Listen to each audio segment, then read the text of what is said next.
haciendo circo, maroma y teatro. ¿Ya se van a ir? Vente, hombre. O bueno, aguántenme tantito, déjenme saludar. Es que ya se quiere ir Meme Yamel porque tiene que correr a la Ciudad de México. Déjenme saludar primero, mientras nos ponemos de acuerdo. Déjenme saludar primero a dos amigos de esta familia Sin Censura y agradecerles su paciencia. Gracias a Elisa Godínez, doctora en antropología y profesora de la UNAM. Querida Elisa, un día atípico, complicado, eventos acá en Pachuca, pero siempre agradecido porque estás aquí y porque me aguantas estas largas esperas, querida Elisa. No, Vicente querido, la agradecida soy yo, siempre un placer estar contigo, saludar a tu audiencia y bueno, si anda por ahí Meme, también le mandas un saludo de mi parte y pues nada, encantada, acá andamos. Gracias, Elisa, y saludo a don Julián Atilano, sociólogo, analista político y miembro de esta familia Sin Censura. Julián, ¿cómo estás?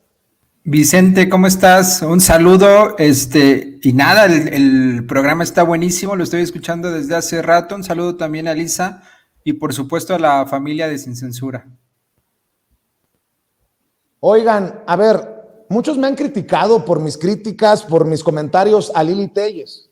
Me han dicho que es una exageración que la mande a terapia profesional, pero literalmente el tuit de hoy, Elisa, confirma que no ando tan perdido. Fíjate nada más lo que escribe Lili Téllez. México es mucho país para conformarse con un gobierno manso, timorato y dócil ante Rusia. Es una vergüenza que Andrés Manuel López Obrador no se atreva a condenar a un tirano como Putin, a pesar de ser su obligación constitucional. AMLO pasará a la historia por su apatía e indolencia ante las víctimas. No. Ojalá que nunca se tropiece, se caiga Lili Téllez porque va a culpar a Andrés Manuel López Obrador de haberle puesto el pie. Esto es de locura. En serio, ya la verdad, me he gastado toda mi lista de adjetivos, pero solamente lo puedo definir como una persona muy lastimada y muy con mucho odio, con mucho veneno contra el presidente, ¿eh? Sí, totalmente. Pero fíjate que yo me la imaginé escribiendo el tuit al mismo tiempo que se ponía una peluca de payaso, porque y lo que hace es quedar y seguir quedando en ridículo a la par de ser una persona que, pues como tú bien lo señalas, su papel es el de ser una provocadora, ¿no? Pero aquí me quiero detener en el hecho de que, pues, te digo que queda como payaso, como una payasa, porque, bueno, está diciendo estas cosas que además de ser ofensivas y de muy bajo nivel, pues no es cierto, ¿no? No es cierto lo que está diciendo. O sea, esta señora quisiera o querría que el gobierno mexicano y sobre todo el presidente mexicano se pusiera de tapete de inmediato a lo que dictan las órdenes de Estados Unidos, que bueno, ciertamente es nuestro vecino y ciertamente es nuestro socio principal y ciertamente tenemos un montón de temas en común y claro que no podemos salir a decir cualquier tontería, pero hace un rato leo ya claramente el tuit del canciller Marcelo Ebrard en el que ya está precisamente condenando los hechos de Rusia en contra de Ucrania. Entonces, no entiendo, bueno, sí entiendo, pero a lo que voy con esto es que el papel de esta señora, pues es salir a escandalizar y salir a hacer un show cada que puede, hacerlo además con, como ya lo hemos visto y como lo hemos comentado infinidad de veces aquí en tu mesa, con un nivel pues que no nos merecemos. Ahora sí que los que no nos merecemos a esta oposición somos todos los mexicanos. Justo esta semana me estaba acordando que el presidente mismo hizo alusión a ella, ¿no? Y dijo, bueno, yo asumo la responsabilidad, fue mi culpa haber invitado a ciertos personajes como esta, que, bueno, a la mera hora, pues se fueron del otro lado, ¿no? Nos traicionaron, no lo dijo con esas palabras, pero el hecho es que en particular ella manifiesta un odio, me atrevería a decir, ¿no? Un odio, yo no entiendo por qué se manifiesta así, o sí tengo mis hipótesis y creo que ella más que otra cosa, como buena farandulera que es, como persona que viene de la televisión y de estas ondas, pues es un poco actriz también, ¿no? Y se presta hacer este papel tan deplorable? Para responder a Lili Telles, si me permiten, desde mi trinchera y sin afán de ser defensor de López Obrador, voy a utilizar su propio tuit para decir: México es mucho país como para conformarse con periodistas, porque ella era periodista, mansos, timoratos y dóciles ante la guerra contra el narco de Calderón. Es una vergüenza que Lili Telles no se haya atrevido a condenar en tiempo y forma a un tirano como Calderón, a pesar de haber sido su obligación ética. Lili Telles pasará a la historia por su apatía e indolencia ante las víctimas también del incendio de la guardería ABC. Espero que me haya quedado mejor redactado el tuit a mí que a la senadora del PAN, Lili Telles. Pero creo que no exagero cuando digo que México es mucho país para conformarse con periodistas del nivel de Lili Telles y hoy en día de Penilei Ramírez. Mi querido Julián también estaba leyendo a la corresponsal de Univisión y columnista del Reforma, y dices tú: ¡ta madre! ¿Qué nivel tenemos en el periodismo? Vaya que si estamos en crisis en el periodismo. Fíjense lo que escribió Penilei. Ayer comenzó una guerra en Ucrania. Hoy la oficina de prensa del gobierno mexicano comunica que el presidente ha mandado una carta oficial, pero no sobre ese asunto, sino pidiéndole al gobierno de Austria que le preste a México el penacho de Moctezuma. Bueno, creo que bien haría Penilei Ramírez en leer la carta, porque se dará cuenta que es una carta fechada el 2 de octubre del 2020, y bien le iría a Penilei ver de vez en cuando las mañaneras para darse cuenta de por qué circuló la carta hasta ahora. Porque se lo pidió, fue a planteamiento precisamente de un corresponsal al presidente de la República. Válgame Dios, Julián, esto también es odio, mínimo veneno. Así es, Vicente. Mira, lo que está pasando en este contexto es que justo mi lectura es que quieren hacer, en este caso Penilei, lo mismo que sucedió en los primeros meses de la pandemia. Es una cuestión global, una pandemia obviamente global, en donde ningún gobierno estaba preparado, y lo que hizo la oposición mexicana durante toda la pandemia lo ha hecho, pero principalmente esos primeros meses de confinamiento, es tratar de golpear, tratar de decir: el presidente no está entendiendo, el presidente, en lugar de posicionarse respecto, en ese caso, a la pandemia, hacer acciones, movilizar, está sacando los detentes, etcétera. Es decir, utilizan el contexto internacional sin ninguna reflexión crítica para inmediatamente golpear. Bien dices, está presentando una carta de 2020 para extrapolar y decir algo en 2022. Me parece totalmente absurdo, me parece muy bajo de ella, y por supuesto no solo está golpeando al presidente, está, y lo sabemos claramente, guiándose por los intereses de Estados Unidos, lo mismo que Lili Telles. Además de los adjetivos que ya señalaste, Vicente, pues francamente ella no entiende ni le interesa comprender lo que está sucediendo. Hace rato escuchamos a un experto, un internacionalista, hemos visto cómo se le ha dado seguimiento, cómo le has dado seguimiento a lo que está sucediendo, y podemos entender, podemos ver que hay matices en ese conflicto entre Rusia y Occidente, entre Rusia y Ucrania. Y estamos viendo que no puedes salir, como está pidiendo Lili Telles, a señalar, en este caso a Putin, de un día a otro, de forma inmediata, cuando estamos viendo que dentro de Ucrania, el propio gobierno de Ucrania ha perseguido a personas que han estado o están ligadas o tienen cierta relación cultural con Rusia, como ha sido la de la región de estos dos países que se han independizado. Se les ha perseguido, han también justificado la persecución de grupos neonazis en contra de ciudadanos o de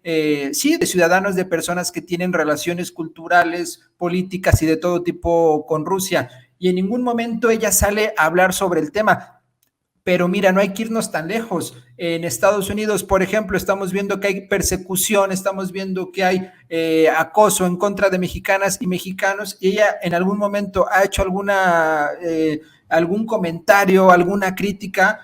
A mí me parece que únicamente ella está respondiendo a los intereses yanquis sin tener una posición crítica y sobre todo posicionándose en medios. Hace unos días declaró, ya lo habíamos dicho, que quiere ser presidenta de México.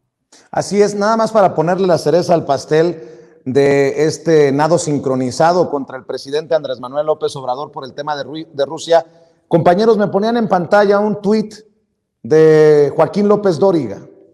Miren a Joaquín López Dóriga, última hora, mientras el mundo vive momentos de tensión no vistos en décadas, la prioridad hoy del gobierno de México ha sido revelar el contenido de la carta al presidente de Austria para pedir el penacho de Moctezuma. ¿Y le arde a Joaquín López Dóriga?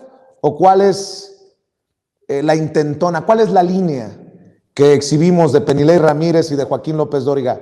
¿Se las dictó Claudio X González o quién? Bueno, para darle contexto a la conversación también que voy a tener después de terminar esta mesa de diálogo con ustedes, Elisa, Julián, el diálogo que vamos a sostener con el maestro Jesús Lemus, quien fue encarcelado en tiempos de Calderón, quien sabe de la represión de Calderón.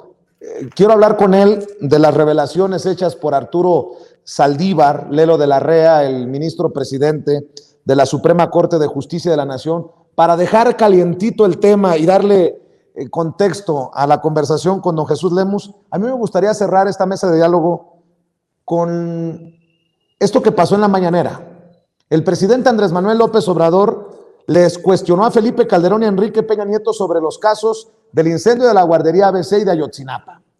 Si bien dice, no ve a Peña Nieto mandando levantar a los jóvenes 43 de Ayotzinapa, no ve a Felipe Calderón ordenando el incendio de la guardería ABC.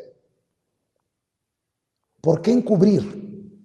Y creo que son preguntas, bueno, esta en particular, contundentes y brutales. ¿Por qué encubrir? Pregunta el presidente en la mañanera, Elisa. Me parece que es un señalamiento muy, muy preciso y por supuesto también muy duro, porque es verdad. O sea, fueron dos presidentes que por omisión o por lo que haya sido, o sea, convalidaron el hecho de que no se llegara a conocer la verdad en ambos casos, y en el caso específico de la guardería ABC, lo que, por cierto, no era la primera vez que lo declaraba el ministro presidente Saldívar. Ya lo había dicho en algún momento, y esto lo digo porque luego la típica maroma de, ay, claro, está diciendo esto para distraer la atención de la Casa Gris. No.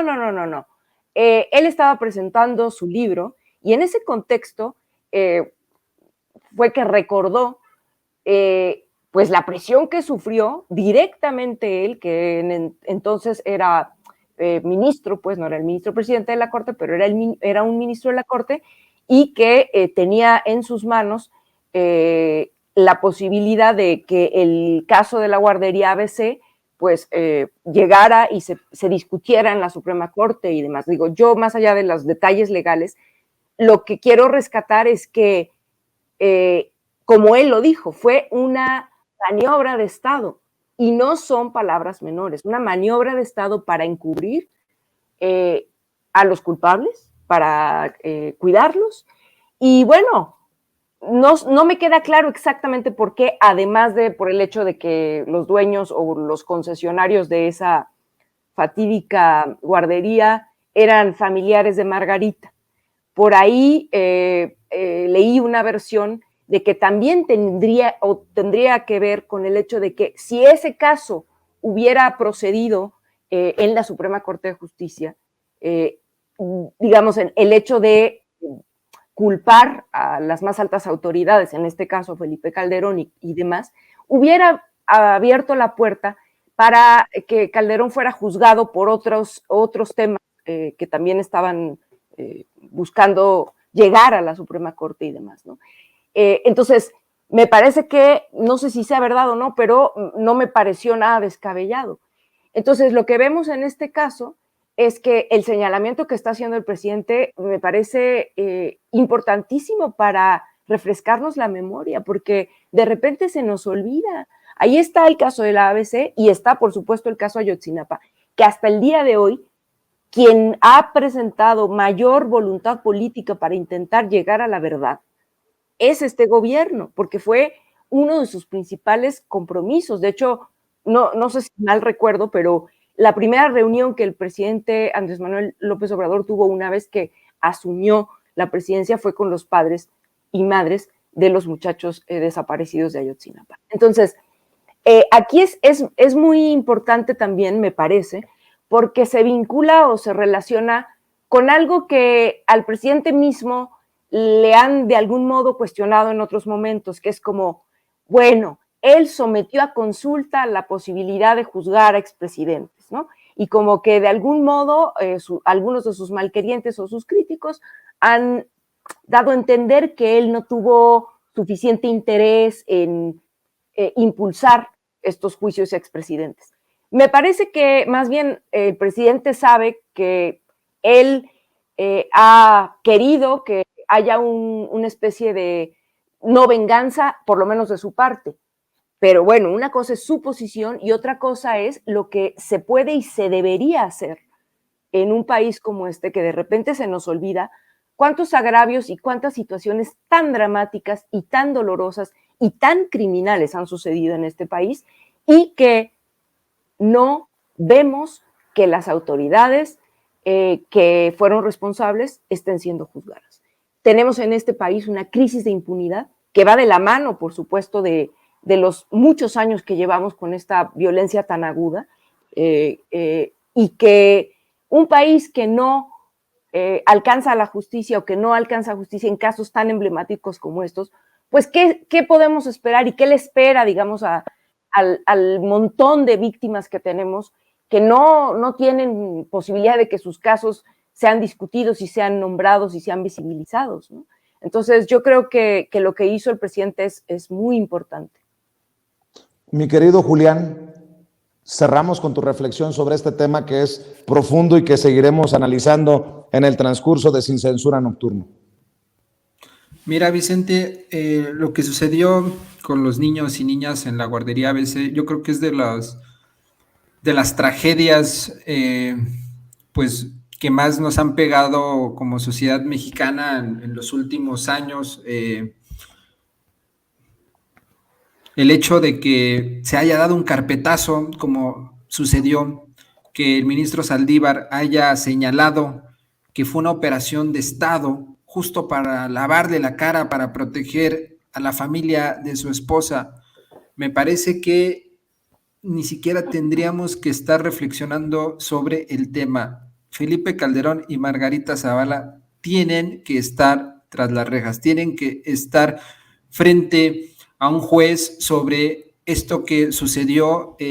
Mira, uno pensaría que Calderón tendría que estar en la cárcel por la guerra que hizo, por llenar de sangre al país, y mira, es probable que tal vez no sea por eso, sino por esta situación, pues francamente, no sé ni cómo describir, o sea, las imágenes que en su momento circularon de las niñas y niños, pues son dramáticas. Este tipo es alguien sin escrúpulos, es un tipo realmente que ha dañado mucho a México, no tiene ningún interés, nunca lo tuvo en apoyar, en presidir, en tratar de levantar a un país. Justo sucedió lo contrario, fue un presidente que lo quebró, fue un presidente que marcó un antes y un después. El hecho de que ahora estemos hablando sobre periodistas asesinatos responde a lo que él hizo. El hecho de que ahora estemos hablando de personas desaparecidas responde a su sexenio. Si estamos hablando de fosas clandestinas, responde a su sexenio.